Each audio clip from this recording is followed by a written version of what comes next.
Hey everyone, Hybrid Toy Reviews here, and today I want to talk a little bit about my Hasbro Pulse Star Wars stream predictions. Tomorrow, January 23rd at 11 a.m., Hasbro Pulse will be going live and revealing some of the next Black Series products, and I'm super excited. I've been speculating that we're probably about due for a stream because, to be honest, the pipeline's pretty empty. There's a couple of deluxes and there's a couple of multi-packs that we've seen photos for. There's not really much that we haven't seen, and that is scary because usually when something hits one of these live streams, you're a couple months from getting it, and January's almost over, and so we haven't had a Black Series in like a month, and we're probably not getting another Black Series for another like 2 months, minus an exclusive or a two-pack here and there. So my 3 reviews a week are going to be really difficult to do, but we're supplementing. Don't worry about it. So anyway, I think we're going to have a pretty decent live stream. Sometimes these live streams are really light. They show you 3 or 4 figures for Black Series, 3 or 4 for Finished Collection, and they just dump like 20 pipelines on you. I think, given how little is currently in the pipeline, I think they're really going to just dump some reveals on us and then have lesser pipelines and more actual show-offs. That's my speculation.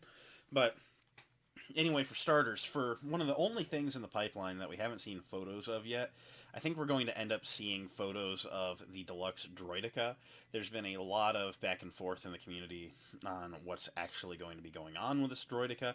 My speculation, no energy shield effect. It's going to be able to turn into the ball form. I don't know how I feel about that. I had a bunch of the 3 3/4 inch Droidekas as a kid, and it seemed like the transformations made it flimsier. Like, I don't know. I'm never going to have it in ball form. Honestly, Droidekas are spindly. They're very awkwardly built, and they only work as a CG model versus a practical model.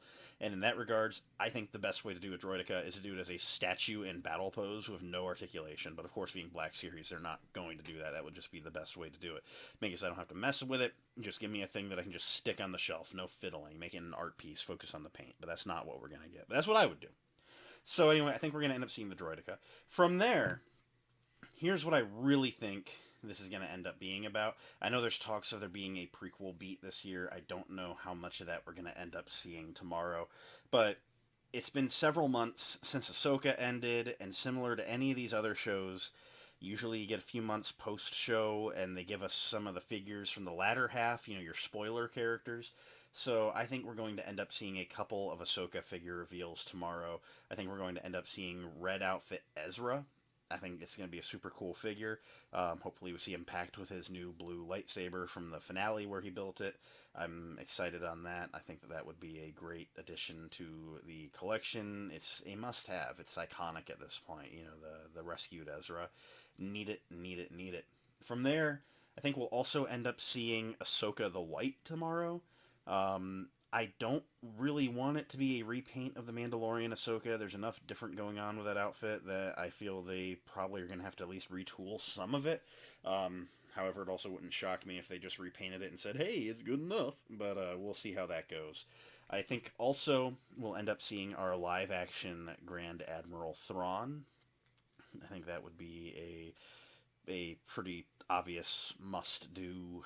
He's going to be a very big villain going forward, and so I think there's just no way that we don't get him in the line sooner rather than later. And then I know a lot of us would like to see a new Anakin from episode 3 in the line, and maybe that is the case. I think they're probably going to try and squeak one more reuse out of that body with a Force Ghost Anakin. I know we got a Force Ghost Anakin in the Spirits 3-pack, but he was wearing white robes in that, and he's wearing his black robes from episode 3 in the Ahsoka series. So I think that they can take that existing mold and make it work. And honestly, while the articulation is a little limited on a Force Ghost, I kind of don't care. He just needs to stand there looking stoic.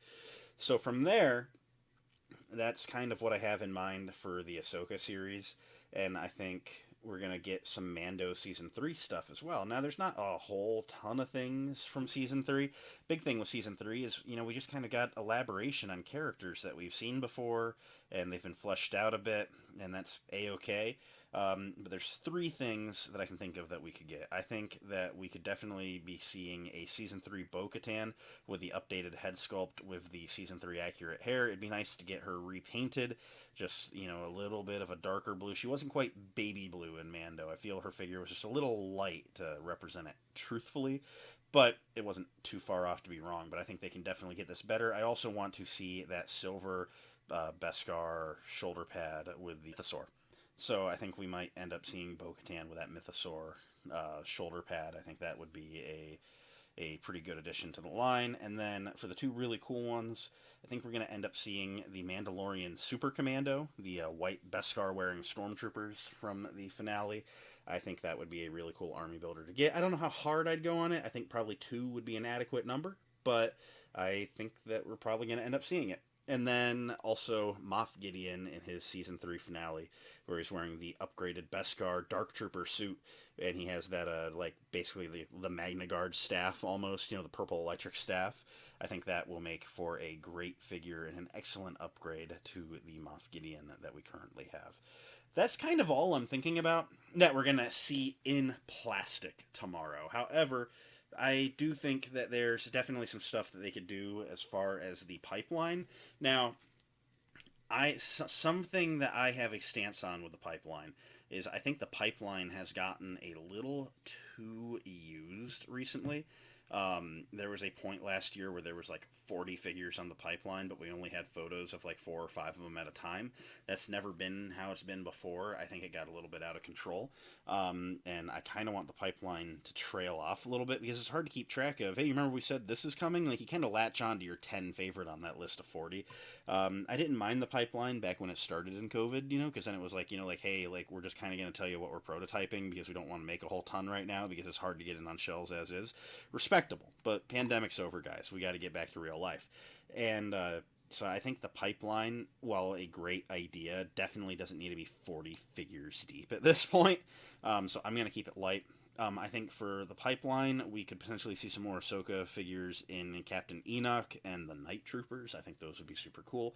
And then, I'm gonna keep this very, very vague, but I think the pipeline could be where we get some of this prequel beat stuff, because they're saying that 2024 is going to be a little bit of a prequel heavy year, which is super cool. I just can't imagine that we've gotten these very recent shows and we're not going to get figures from them over movies from 20 years ago. I love the prequels, don't get me wrong, but I think that, this is going to be where by releasing these that I think that we're going to be seeing, I think that would be a great way to close out the book on the Disney Plus shows for a couple months. And so I think, that would be the way to do it. Close the book on those characters, just say, hey, the Ahsoka series, we've covered it pretty good. Mando season 3, you got everything you need from it. All right, now let's talk prequels for the next 6 months. And so I'm going to say that we're just going to see some prequel stuff and keep it vague. I don't know what that stuff could be. I don't know what characters it could be. I'm not going to dig super deep on that front. Whatever they give us, I'm sure will be amazing. Hasbro products typically are. They could also just go and say, hey, here's the 10 worst articulated prequel figures that we've made in the entire line as carbonized, and someone will buy it, not me. But that's a possibility, I suppose. If we get through the stream without any carbonized, I think we'll have done really good. But that's my speculation. And that's what I'm thinking we're probably going to see. I mean, there's just no way that we don't at least get something from Ahsoka. I mean, we've gotten, like, the characters from the first 3 episodes pretty well covered. Now there's 5 episodes that we're not covering the bases on at all. And I think this is where it'll happen. So that's my speculations. We'll check back this weekend on the Creators Guild this Sunday at 5 p.m. Eastern. I'll be on with my friends, and we're going to talk about what got announced on the live stream. Those are always some of my most favorite streams, so I hope to see you guys there. And until next time, may the Force be with each and every one of you.